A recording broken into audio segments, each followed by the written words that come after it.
স্বামীজির বাণী ও রচনা থেকে কলকাতা অভিনন্দনের উত্তর। ভাতৃগণ, তোমরা আমার হৃদয়ের আরেকটি তন্ত্রীতে, গভীরতম সুরের তন্ত্রীতে আঘাত করিয়াছ। আমার গুরুদেব, আমার আচার্য, আমার জীবনের আদর্শ, আমার ইষ্ট, আমার প্রাণের দেবতা শ্রীরামকৃষ্ণ পরমহংসের নাম উল্লেখ করিয়া যদি কায়মানবাক্যে আমি কোনো সৎকার্য করিয়া থাকি, যদি আমার মুখ হইতে এমন কোনো কথা বাহির হইয়া থাকে যাহা দ্বারা জগতে কোনো ব্যক্তি কিছুমাত্র উপকৃত হইয়াছে, তাহাতে আমার কোনো গৌরব নাই, তা তাহারই। কিন্তু যদি আমার জিহ্বা কখনো অভিশাপ বর্ষণ করিয়া থাকে, যদি আমার মুখ হইতে কখনো কাহার প্রতি ঘৃণাসূচক বাক্য বাহির হইয়া থাকে, তবে তাহা আমার, তাহার নয়। যাহা কিছু দুর্বল, যাহা কিছু দোষযুক্ত, সবই আমার। যাহা কিছু জীবনপ্রদ, যাহা কিছু বলপ্রদ, যাহা কিছু পবিত্র, সকলেই তাঁহার প্রেরণা, তাঁহারই বাণী, এবং তিনি স্বয়ং। সত্যই বন্ধুগণ, জগৎ এখনও সেই মহামানবকে জানতে পারে নাই। আমরা জগতের ইতিহাসে শত শত মহাপুরুষের জীবনী পাঠ করিয়া থাকি। এখন আমরা যে আকারে সেই সকল জীবনী পাই, সেগুলিতে বহু শতাব্দী যাবৎ শিষ্য প্রশিষ্যগণের পরিবর্ধনরূপ লেখনী চালনায় পরিচয় পাওয়া যায়।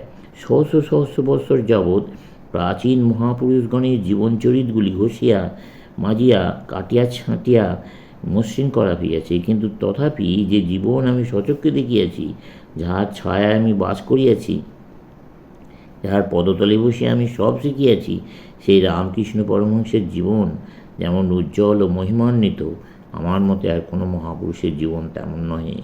বন্ধুগণ, তোমাদের সকলেরই ভগবানের শ্রীমুখ নিঃসৃত গীতার সেই প্রসিদ্ধ বাণী জানা আছে। যদা যদা হি ধর্মস্য গ্লানির্ভবতি ভারত, অভ্যুত্থানম ধর্মস্য তদাত্মানম শ্রিয়মহম, পরিত্রাণায় সাধুনাম বিনাশায় চ দুষ্কৃতম, ধর্ম সংস্থাপনার্থায় সম্ভবামি যুগে যুগে।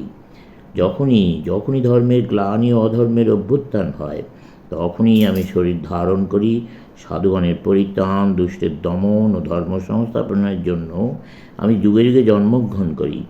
এই সঙ্গে আরেকটি কথা তোমাদেরকে বুঝিতে হইবে, বিষয়টি এখন আমাদের সম্মুখে উপস্থিত। এইরূপ কয়েকটি ধর্মের প্রবল বন্যা আসিবার পূর্বে সমাজের সর্বত্র ওই ক্ষুদ্র ক্ষুদ্র তরঙ্গ পরম্পরার আবির্ভাব দেখিতে পাওয়া যায়। যাদের মধ্যে একটি তরঙ্গ প্রথমে, যার অস্তিত্বই হয়তো কারও চোখে পড়ে নাই, যা কেউ ভালো করিয়া দেখে নাই, যার গুণ ও শক্তি সম্বন্ধে কেউ স্বপ্নেও ভাবে নাই, সেটিই ক্রমশ প্রবল হইতে থাকে এবং অপর ক্ষুদ্র ক্ষুদ্র তরঙ্গগুলিকে যেন গ্রাস করিয়া নিজ অঙ্গে মিলাইয়া লয়। এইরূপে বিপুল ও প্রবল হইয়া উহা মহাবন্যায় পরিণত হয় এবং সমাজের উপর এরূপ বেগে পতিত হয় যে কেহ আর গতিরোধ করিতে পারে না। এরূপ ব্যাপারই এক্ষণে ঘটিতেছে। যদি তোমাদের চক্ষু থাকে, তবেই দেখিবে। যদি তোমাদের হৃদয়দ্বার উন্মুক্ত থাকে, তবেই উহা গ্রহণ করিবে।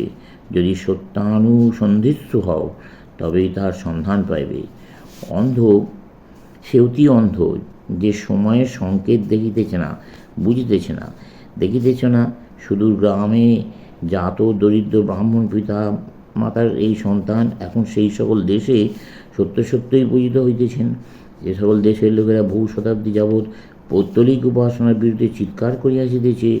ইহা কাহার শক্তি? ইহা কি তোমাদের শক্তি, না আমার?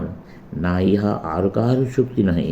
যে শক্তি এখানে রামকৃষ্ণ পরমহংস রূপে আবির্ভূত হইয়াছেন, এ সেই শক্তি।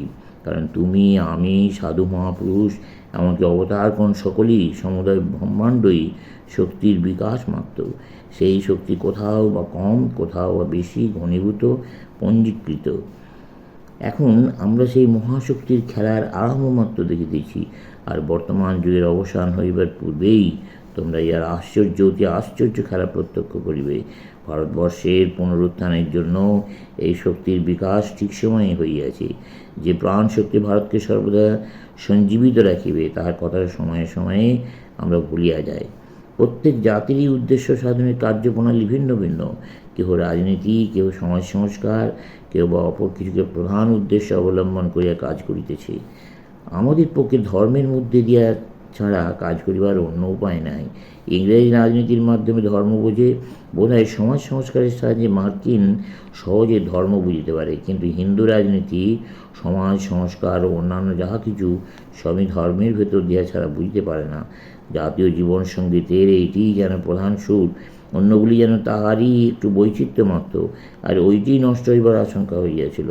আমরা যেন আমাদের জাতীয় জীবনের এই মূল ভাবটিকে সরাইয়া উহার স্থানে অন্য একটি ভাব স্থাপন করিতে যাইতেছিলাম, যে মেরুদণ্ডের বলে আমরা দণ্ডায়মান, আমরা যেন তাহার পরিবর্তে অপর একটি মেরুদণ্ড স্থাপন করিতে যাইতেছিলাম। আমাদের জাতীয় জীবনের ধর্মরূপ মেরুদণ্ডের স্থানে আমরা রাজনীতিরূপ মেরুদণ্ড স্থাপন করিতে যাইতেছিলাম। যদি আমরা কৃতকার্য হইতাম, তবে আমাদের সকলে বিনাশ হইত, তা তো হইবার নয়। তাই এই মহাশক্তির প্রকাশ হইয়াছিল। এই মহাপুরুষকে যেভাবেই লও, তাহা আমি গ্রাহ্য করি না। তাহাকে কতটা ভক্তি শ্রদ্ধা করো, তাহা তো কিছু আসে যায় না, কিন্তু আমি জোর করিয়া বলিতেছি, গত কয়েক শতাব্দী যাবৎ ভারতে যত মহাশক্তির বিকাশ হইয়াছে, তন্মধ্যে ইহাই সর্বাপেক্ষা বিস্ময়কর। আর তোমরা যখন হিন্দু, তখন এই শক্তির দ্বারা শুধু ভারতবর্ষ নয়, সমগ্র মানবজাতির উন্নতি ও মঙ্গল কীরূপে সাধিত হইতেছে, তা জানিবার জন্য এই শক্তি সম্বন্ধে আলোচনা করিয়া একে বুঝিবার চেষ্টা করা তোমাদের কর্তব্য। ওহো, জগতের কোনো দেশে সার্বভৌম ধর্ম এবং বিভিন্ন সম্প্রদায়ের মধ্যে ভাতৃভাবের প্রসঙ্গ আলোচিত হইবার অনেক পূর্বেই এই নগরীর সন্নিকটে এমন এক ব্যক্তি বাস করিতেন, যাহার সমগ্র জীবনেই একটি ধর্ম মহাসভা স্বরূপ ছিল।